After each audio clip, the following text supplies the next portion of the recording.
नमस्कार दोस्तों। Mechanical engineering का एक important topic grinding and surface finishing process, जिसके ऑब्जेक्टिव क्वेश्चन की प्रैक्टिस करना हम लोगों ने स्टार्ट किया था, क्योंकि इस टॉपिक के ऑब्जेक्टिव क्वेश्चन हमें कम मिलते हैं। तो क्यों ना इस टॉपिक के सभी टाइप के ऑब्जेक्टिव क्वेश्चन की प्रैक्टिस कर ली जाए।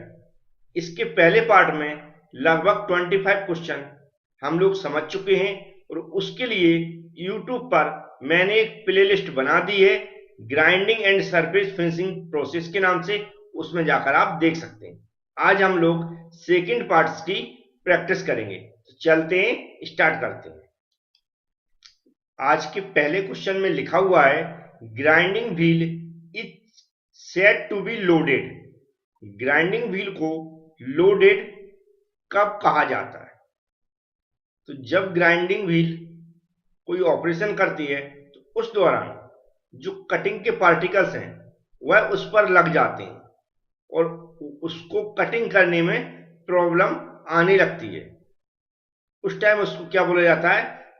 ग्राइंडिंग व्हील कैसी है? लोडेड है। तो पहले ही ऑप्शन में ऐसा लिखा हुआ है, metal particles get embedded in the wheel surface blocking the inter space between cutting grains. तो ये हमारा पहला ऑप्शन राइट हो जाएगा। इसको कल की तरह हम हाईलाइट करेंगे, एकदम इस तरह आपको दिख रहा होगा, समझ जाएंगे ये इसका राइट आंसर है। नेक्स्ट क्वेश्चन में लिखा हुआ है which is not related term of grinding. Grinding से रिलेटेड इनमें से कौन सा टर्म नहीं है? तो ट्रूइंग, ड्रेसिंग और ग्लेजिंग, ये तीनों ही ग्राइंडिंग से रिलेटेड हैं, जबकि बफिंग क्या है? सुपर फिनिशिंग प्रोसेस है। कौन सी है? सुपर फिनिशिंग प्रोसेस है, ग्राइंडिंग से रिलेटेड नहीं है। तो हमारी कौन सा हो जाएगा? सी वाला ऑप्शन राइट हो जाएगा। नेक्स्ट क्वेश्चन में लिखा हुआ है the grinding wheel is considered better if the grinding ratio. Grinding wheel को हम बेटर बोलेंगे या अच्छा बोलेंगे कब बोलेंगे? जब ग्राइंडिंग रेशो कैसा होना चाहिए? मैक्सिमम होना चाहिए। कैसा होना चाहिए? मैक्सिमम। तो इसका ए वाला ऑप्शन राइट हो जाएगा। नेक्स्ट क्वेश्चन में एक पूरा सीरियल में नंबर दिया है, the making on grinding wheel, यहां दिया 51A 36L 5B93। कोड 36 क्या रिप्रेजेंट करता है? इस तरह के बहुत सारे क्वेश्चन पूछे जाते हैं और मैं कई बार इसको एक्सप्लेन भी कर चुका हूं, लेकिन इस पर मैं थ्योरी पर वीडियो बना दूंगा जल्द, जिससे आपसे इस तरह के कोई भी क्वेश्चन आए हुआ है आपसे बन जाए, क्योंकि जरूर पूछे जाते हैं। तो यहाँ पर जो 36 रिप्रेजेंट क्या करता है ये मैं समझा देता हूँ। सबसे पहले जो 36 रिप्रेजेंट करता है ग्रेन साइज को। सी वाला ऑप्शन राइट हो जाएगा। किसको? ग्रेन साइज को। इसके अलावा जो ए है, यहाँ पर ए दिख रहा है, ए यहाँ पर शो कराता है एब्रेसिव के टाइप्स को। किसको? एब्रेसिव के टाइप्स को। जबकि यहाँ एल जो लिखा हुआ है ए शो कराता है ग्रेड को, जबकि 5 लिखा हुआ है ए स्ट्रक्चर को शो कराता और बी बॉन्ड को शो कराता। ऐसे समझ में नहीं आएगा, मैंने फिर भी ऐसे बताने की कोशिश की, लेकिन इसकी थ्योरी पर जब मैं वीडियो बना दूंगा तो सब समझ में आ जाएगा। अभी हम लोग प्रैक्टिस कर रहे हैं। और याद रखें, यदि आप गवर्नमेंट एग्जाम की तैयारी करना चाहते हैं तो ऑब्जेक्टिव क्वेश्चन की प्रैक्टिस करना एकदम मस्ट है, क्योंकि जो क्वेश्चन पूछे जाते हैं वो थ्योरी से कम पूछे जाते हैं, प्रैक्टिकली ज्यादा पूछे जाते हैं। तो प्रैक्टिकली जो सोच है वो आपको डेवलप करना पड़ेगी, तभी आप गवर्नमेंट का जो एग्जाम है उसको क्रैक कर सकते हैं। चलते हैं नेक्स्ट क्वेश्चन देखते हैं। नेक्स्ट क्वेश्चन में लिखा हुआ है crack is develop in grinding wheel due to. जो ग्राइंडिंग व्हील है उसमें क्रैक आ जाते हैं, कब आते हैं? तो जब हम ग्राइंडिंग व्हील को स्पीड से चलाते हैं, तेज गति से चलाते हैं, तो उस टाइम क्या हीट भी ज्यादा से ज्यादा जनरेट होती है फ्रिक्शन के कारण। उस टाइम क्रैक आने की संभावना बढ़ जाती है। तो किस पे? हाई स्पीड पर। तो हमारा बी वाला ऑप्शन राइट हो जाएगा। नेक्स्ट क्वेश्चन में लिखा amount of energy consumption per unit volume of next removal in maximum. Material removal के दौरान सबसे ज्यादा किस ऑपरेशन में एनर्जी कंज्यूम होती है? तो ये एनर्जी कंज्यूम होती है ग्राइंडिंग ऑपरेशन में। किसमें? ग्राइंडिंग ऑपरेशन में। इनकी तुलना में सबसे ज्यादा। नेक्स्ट क्वेश्चन में लिखा हुआ है which of the following binding material is used for grinding wheel. Grinding wheel में जो बाइंडिंग मटेरियल है वह कौन सा यूज किया जाता है। तो मटेरियल के ऊपर भी क्वेश्चन पूछे जाते हैं, इसमें यूज किया जाता है सोडियम सिलिकेट। कौन सा? Sodium silicate. तो ए वाला ऑप्शन हमारा राइट हो जाएगा। नेक्स्ट क्वेश्चन में लिखा है the cutting speed is equal to, यदि डी हम diameter of job in mm में मान लें और एन स्पिंडल स्पीड है वह किसमें? आरपीएम में। यहां पर फॉर्मूला पूरा करेक्ट है, इस पे ना जाएं, जो क्वेश्चन दिया उसके अकॉर्डिंग देखें हम तो पाई डी एन अपन 1000, क्योंकि पाई डी एन डी किस में दिया है? यहाँ पर एमएम में दिया, और एमएम को हम किस में कन्वर्ट करेंगे? मीटर में कन्वर्ट करेंगे, तो उसमें हम 1000 का डिवाइड करेंगे। इसलिए इन क्वेश्चन इन ऑप्शन के अंदर पाई डी एन अपन 1000 ही सही होगा, तो हमारा ए वाला ऑप्शन इसका राइट हो जाएगा। नेक्स्ट क्वेश्चन में लिखा हुआ है for which machines are very large speed range required.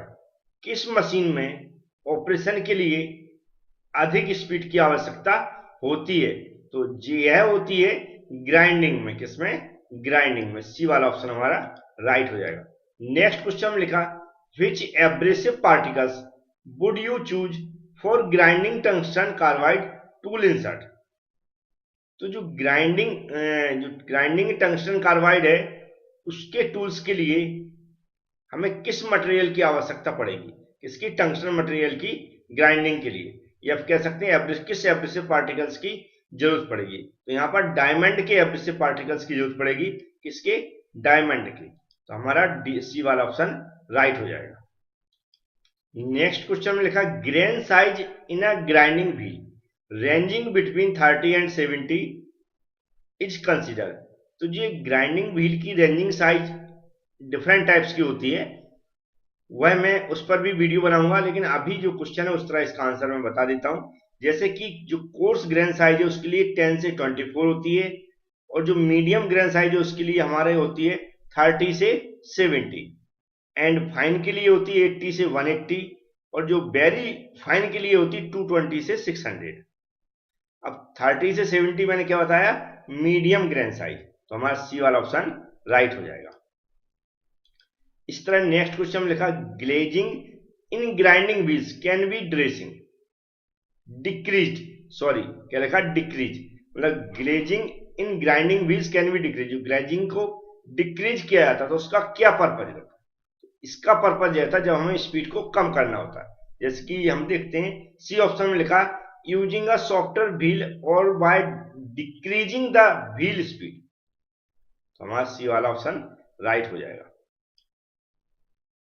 Speed को डिक्रीज करने के लिए या फिर सॉफ्ट व्हील को यूज करने के लिए। नेक्स्ट एक न्यूमेरिकल क्वेश्चन दिया है, इसको पढ़ के समझ लेते हैं।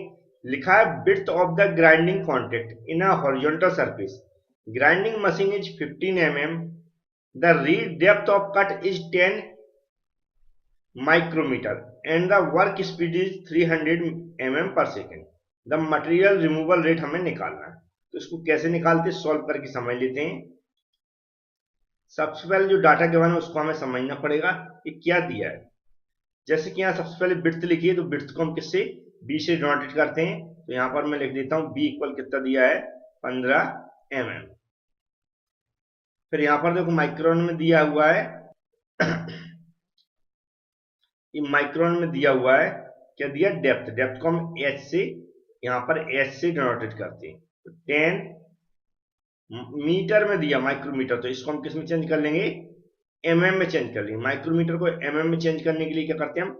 1000 से हम डिवाइड कर देते हैं। तो डिवाइड करेंगे, एक जीरो से एक जीरो कैंसिल हो जाएगी, यहाँ पर क्या बचेगा? 1/100 बचेगा, और एक किस में हो जाएगा? एमएम में हो जाएगा।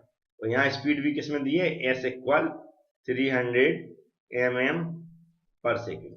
बस हमें क्या करना है, जो रिमूवल रेट निकालना है, तो उसको हम शॉर्ट में डिनोटेट करते हैं MRR, material removal rate equal, तीनों का एक दूसरे में मल्टीप्लाई कर देंगे। ये होता फॉर्मूला BH इंटू V, मतलब स्पीड, विड्थ और डेप्थ। अब यहाँ पर 15 हो गया ए वाली वैल्यू, इंटू 1/100 ए वैल्यू हो गई है, इंटू, और यहाँ पर ए कितनी है? 300। डबल जीरो से डबल जीरो कैंसिल हो जाएगा, इसका से मल्टीप्लाई होगा, तो रिमूवल रेट 15 आ गया। और जो यहाँ पर लिखा mmQ है ना, क्या लिखा mmQ पर सेकेंड, क्योंकि तीनों mm में, तीनों का एक दूसरे मल्टीप्लाई होगा तो mmQ हो जाएगा। तो यहाँ पर डी वाले ऑप्शन राइट हो जाएगा। ये जो ऑप्शन में हिंदी वाले में mmQ नहीं लगा तो ऐसा लगा सकते हैं आप, ठीक है, लगाना मैं भूल गया होगा। तो ये हो गया इसका आंसर। नेक्स्ट क्वेश्चन में लिखा which of the following indicates the open structure of the grinding wheel. तो open structure of the grinding wheel के कुछ नंबर होते हैं, उसमें 8 से लेकर 16 तक, 8 से लेकर 16 तक ओपन स्ट्रक्चर को क्या करते हैं, रिप्रेजेंट करते हैं। 8 से 16 के बीच में कितना आ रहा है हमारा, 12 आ रहा है। तो ये हमारा राइट आंसर हो जाएगा। इसका राइट आंसर मैंने बता दिया 45 था। नेक्स्ट क्वेश्चन में लिखा हुआ है the silicon carbide abrasive is mainly used for grinding. जो सिलिकॉन कार्बाइड एब्रेसिव है इसका मेनली किसकी ग्राइंडिंग के लिए यूज किया जाता है, इसके लिए किया जाता है हमारी कास्ट आयरन के लिए, सेरेमिक के लिए, सीमेंटेड कार्बाइड, सभी के लिए किया जाता है जो यहाँ पर ऑप्शन दिए हैं। तो ऑल ऑफ द ऑप्शन वाला राइट हो जाएगा। नेक्स्ट क्वेश्चन लिखा which of the following rating for the grinding wheel is designated as soft. मतलब जो ग्राइंडिंग व्हील है सॉफ्ट, हार्ड और मीडियम हार्ड, इसके लिए कुछ कोडिंग रहती है, ग्रेडिंग रेटिंग रहती है।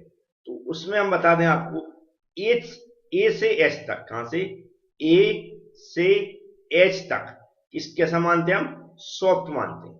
ए से एच तक सॉफ्ट मानते हैं। फिर आई से पी तक, आई से पी तक मीडियम मानते हैं और क्यू से जेड तक हार्ड मानते हैं। क्या समझ में आया, ए से एच तक हम सॉफ्ट मानते हैं, इसके अलावा आई से पी तक हम लोग मीडियम मानते हैं और क्यू से जेड तक हम लोग हार्ड मानते हैं। इसके ऊपर मैं ग्रेडिंग के ऊपर भी वीडियो बना दूंगा जिससे इस पर क्वेश्चन पूछे जाते हैं वो भी आपसे बनने लगेंगे। सेपरेट थ्योरी वाला बता रहा हूं मैं, क्योंकि ऐसे क्वेश्चन आते कई बार याद नहीं रहता, हम लोग प्रैक्टिस करते रहते हैं। लेकिन सेपरेट जब थ्योरी का वीडियो बना दूंगा तो आप स्पेशल उसको तैयार करेंगे तो आपको याद भी रहेगा। अब नेक्स्ट क्वेश्चन में देखें तो ए से सॉफ्ट की बात कर रहा है, ए से ए टू आई, तो हमारा कौन सा, ए वाला ऑप्शन राइट हो जाएगा। नेक्स्ट क्वेश्चन में लिखा हुआ है which of the following is the types of cylindrical grinding. इनमें से बताना है कि सिलिंड्रिकल ग्राइंडिंग कौन सा एग्जाम्पल है। लिखा plug grinding, creep feed grinding, all of the option और सेंटरलेस ग्राइंडिंग। तो ये ए बी डी तीनों टाइप की सेंटरलेस ग्राइंडिंग की कैटेगरी में, सॉरी सिलिंड्रिकल ग्राइंडिंग की कैटेगरी में आती हैं। कौन सी, ए बी और डी। तो ऑल ऑफ द ऑप्शन वाला राइट ऑप्शन होगा सी वाला। नेक्स्ट क्वेश्चन लिखा what does wheel represent in the conventional abrasive wheel given. जैसा मैंने बताया था ये जो पूरा नंबर्स रहता है इसके सबके एक अपने मतलब होते हैं। इस पर मैं थ्योरी वीडियो बनाऊंगा तो आपको अच्छी समझ में आएगा। यहाँ पर समझने से कोई फायदा नहीं, क्योंकि हम लोग प्रैक्टिस कर रहे हैं और इसी में पूरा समय बर्बाद कर देंगे तो जो प्रैक्टिस का फ्लो है वो भी बिगड़ जाता है। यहाँ पर इतना समझ लें आपको याद रहेगा, जो बी यहाँ पर रिप्रेजेंट कर रहा है ये बॉन्ड के टाइप को रिप्रेजेंट करता है। किसके, बॉन्ड के टाइप को रिप्रेजेंट करता है। हमारा बी वाला ऑप्शन राइट हो जाएगा। ये जो ऑब्जेक्टिव क्वेश्चन में पढ़ा रहा हूँ इसकी पीडीएफ अवेलेबल है, हमारी एबी क्लास एप्लीकेशन है, उसके अंदर देखेंगे तो जो सब्जेक्ट रहता है मैकेनिकल से रिलेटेड जितने भी, उसके वहां पर ऑब्जेक्टिव क्वेश्चन सब्जेक्ट वाइज दिए गए हैं और कंबाइंड भी दिए गए हैं। कैसे वहां पर पहुंचना उसके लिए मैंने एबी क्लास एप्लीकेशन के ऊपर एक वीडियो बनाया है और डिस्क्रिप्शन बॉक्स में उसकी लिंक दे दिए, उसको एक बार जरूर देखें। चलते हैं नेक्स्ट क्वेश्चन की बात करते हैं। नेक्स्ट क्वेश्चन में बोल रहा है which of the following is the softest abrasive. इनमें से हमें बताना है कौन सा सबसे सॉफ्टेस्ट एब्रेसिव है। तो जो Al2O3 है सबसे सॉफ्टेस्ट एब्रेसिव है, डी वाला ऑप्शन हमारा राइट हो जाएगा। नेक्स्ट क्वेश्चन में लिखा है consist of a mixture of clay, feldspar, flint and frit in varying property. जो यहाँ कुछ मटेरियल के नाम लिखे, इनकी प्रॉपर्टीज के आधार पर एक मटेरियल बॉन्ड बनाया गया, तो उस बॉन्ड का हमें नाम बताना जिसमें ये वाले कंपोजिशन मिलते हो। तो ये होता है विट्रीफाइड बॉन्ड। कौन सा होता है, विट्रीफाइड बॉन्ड, डी वाला ऑप्शन राइट हो जाएगा। जैसा मैंने बताया कि ये जो पूरा टॉपिक है grinding and surface finishing process, इसके जितने भी इंपॉर्टेंट टॉपिक हैं उसके थ्योरी पर मैं वीडियो बनाऊंगा बहुत जल्द, तो वेट करें थोड़ा सा। लेकिन जल्द बनाऊंगा ऐसा नहीं, इसकी प्रैक्टिस करवाते चल रहा हूँ। हो सकता प्रैक्टिस खत्म जैसे हो, इसके जो भी क्वेश्चन है लगभग 150 समथिंग इसके क्वेश्चन में इस टॉपिक की करवाने वाला हूँ। तो उसके बाद तुरंत ही हम इसकी थ्योरी पर वीडियो बना दूंगा, जिससे टॉपिक बहुत अच्छे से आपसे बनने लगेगा। नेक्स्ट क्वेश्चन में लिखा हुआ विच of the following is not an artificial resin. इनमें से हमें बताना है कौन सा आर्टिफिशियल रेजिन नहीं है। तो जो सेलेक है यह आर्टिफिशियल रेजिन नहीं होता, तो हमारा कौन सा डी वाला ऑप्शन राइट हो जाएगा। नेक्स्ट क्वेश्चन में लिखा हुआ है which of the following bonds is represented by the letter capital E in grinding wheel. तो जो बॉन्ड्स हैं उनको एक कैपिटल लेटर द्वारा रिप्रेजेंट किया जाता है, जिसमें कुछ मैं बता दूं, जैसे विट्रीफाइड बॉन्ड है, कौन सा विट्रीफाइड बॉन्ड है, तो इसका जो पहला अक्षर है कैपिटल बी, उसी के द्वारा इसको रिप्रेजेंट किया जाता है। सिलिकेट बॉन्ड है, सिलिकेट बॉन्ड, तो उसमें जो एस इसका कैपिटल लेटर है उसी के द्वारा रिप्रेजेंट किया जाता है। जबकि जो सेलेक बॉन्ड है, जो सेलेक बॉन्ड है उसको हम कैपिटल ई से डिनोट करते हैं।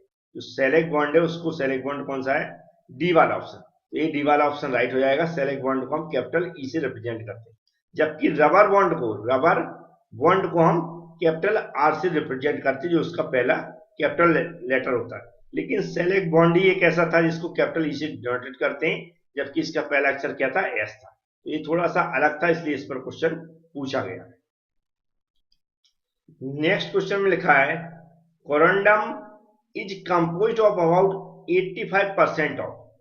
कोरंडम में जो लगभग 85% रहता है, तो कौन सा मटेरियल रहता है, ऐसा पूछ रहा है। इसमें रहता है 85% एल्युमिनियम ऑक्साइड।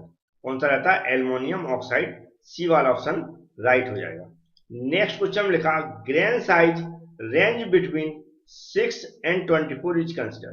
तो ग्रेन साइज के जो अलग अलग नंबर होते हैं उस पर जैसे मैंने पहले बता चुका हूँ वीडियो बना दूंगा, लेकिन अभी हम डायरेक्ट यहाँ पर देख लें। जब आप वीडियो देख लेंगे थ्योरी तो बनने लगेंगे। 6 and 24 जो कंसीडर करते हैं वो कोर्स ग्रेन में करते हैं, किसमें, कोर्स ग्रेन में करते हैं। ए वाला ऑप्शन राइट हो जाएगा। अब लास्ट क्वेश्चन बचा हुआ आज का, वो भी देख लेते हैं। नेक्स्ट क्वेश्चन में लिखा है which of the following indicates the amount of super abrasive grit in grinding wheel. जो सुपर एब्रेसिव ग्रिट है ग्राइंडिंग व्हील में, उसका जो अमाउंट है वह क्या इंडिकेट करता है ना, क्या समझ में, सुपर एब्रेसिव ग्रिट है, सुपर एब्रेसिव ग्रिट है।